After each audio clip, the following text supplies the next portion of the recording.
안녕하세요. 주식의 채널 따개비입니다. 이 세력들은 이 언론을 자기들의 목적에 따라서 각기 다른 방식으로, 다른 목적으로 활용하게 되는데, 이전 영상에서 말씀드렸던 엑싯도 사실 그 중에 하나겠죠. 엑싯 할 때는 어떻게 합니까? 호재를 띄워놓고 물량을 다 털어넘기는 차익 실현 목적으로 언론을 활용을 하죠. 그 다음 매집하고 싶을 때 어떻게 합니까? 악재를 띄워놓고 가격을 낮춘 다음에 그 다음에 개인들의 물량을 다 받아가는 매집하는 용도로 언론을 활용하고 있어요.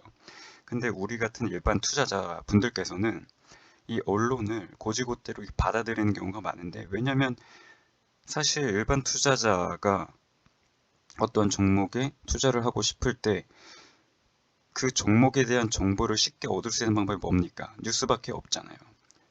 그 종목, 그 회사의 관계자분들한테 직접 연락을 취해서 그 회사에 대한 정보를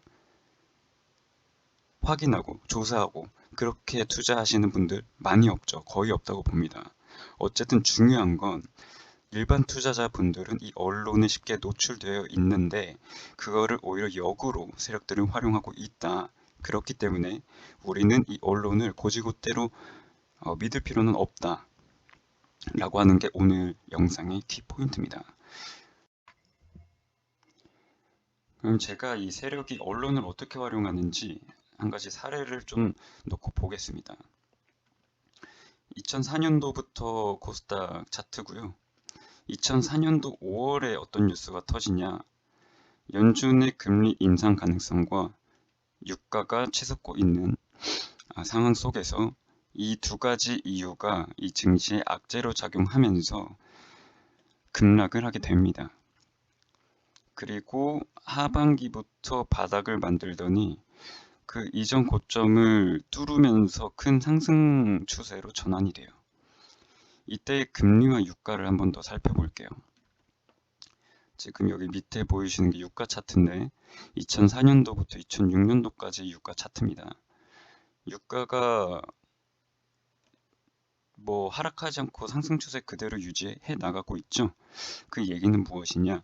이때 악재로 작용했던 이 유가 불안, 유가가 상승하고 있는 그 이슈가 아직 해소되지 않았다. 언제까지? 2006년도까지. 그리고 금리 또한 지속적으로 금리가 인상되고 있던 추세였다. 그럼에도 불구하고 이 두 가지 문제가 해결되지 않은 상황에서 증시는 급상승을 했다. 일단 논리가 안 맞죠. 앞뒤가. 그리고 어떡합니까? 2006년도 들어서면서 또다시 금리 인상, 유가 불안. 그리고 이 급등하고 있는 유가에 따른 인플레이션 발생 가능성. 인플레이션이 나타나면 금리 인상은 멈출 수 없겠죠. 이런 것들이 또다시 악재로 작용하면서 증시는 또 급락하게 됩니다. 그러더니 어떻게 되죠? 다시 반등을 크게 이루죠. 이때 실제 유가 차트 어떻게 됩니까? 이전보다 더 많이 오르죠. 전 고점을 뚫고 유가는 더 큰 폭으로 상승하게 됩니다. 그럼에도 불구하고 어떻게 되죠?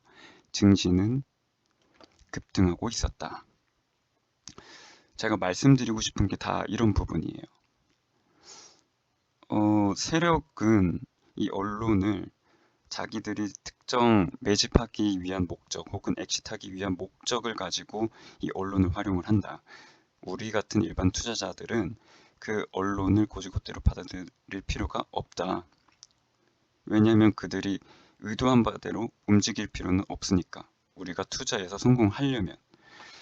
그래서 오늘 포커스를 맞춘 부분은 이 악재에 대해서 포커스를 맞춘 건데, 이렇게 상승 추세에 있을 때 이런 고점에서는 사실 호재 뉴스가 엄청 많이 터집니다. 왜냐하면 이들이 물량을 털어내고 나가야 되니까. 우리는 앞으로 그런 뉴스들에 속지 말자고요. 그래서 언론의 역할을 정리해 보자면 일단 첫 번째로는 결과론적인 해석이 대부분이에요. 떨어지면 떨어진 거에 대한 악재 뉴스를 그냥 퍼뜨리고 오르면 옳은 거에 대해 옳은 상황에 대해서 설명하기 위해서 그러한 뉴스를 또 호재성 뉴스를 퍼뜨리고 그게 첫 번째 역할이고 두 번째 사실 가장 중요하겠죠. 이 언론은 일반 투자자들을 대상으로 세력들이 매집하기 위한 수단으로서 활용이 된다라는 것입니다.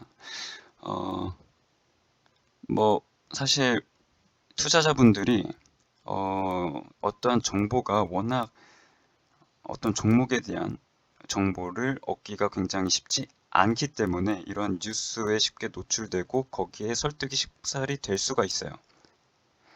그렇다 보니 오히려 반대로 세력들은 그것을 더 노리고 이 언론을 활용한다고 생각하시면 될 것 같습니다. 네, 제가 오늘 이 영상을 준비하게 된 이유는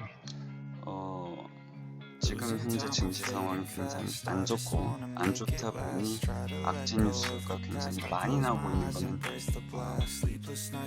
있는 상황입니다. 그렇다 보니까 제 주변 지인들 포함해서 일반 투자자분들께서 굉장히 힘든 나날들을 보내고 계실 것 같아요. 근데 이러한 악재성 뉴스가 보이는 게 다가 아닐 수 있다 라고 좀 말씀을 드리고 싶었고, 이러한 조정 국면에 있을 때 제가 다른 영상들에서 말씀드렸던 매물대를 활용한 매매 기법들이 충분히 다 있기 때문에 너무 낙심하지 마시고 전략들을 짜셔서 물려 계시다면 어느 정도 손실을 최소화시킬 수 있는 전략, 만약에 현금 보유량이 많으신 분들이라고 한다면 매물대를 이용해서 가치 투자를 할 수 있는 방법들을 좀 모색해 나가셨으면 좋겠습니다. 네, 이번 영상 여기까지고요. 다음에 뵙겠습니다. 감사합니다.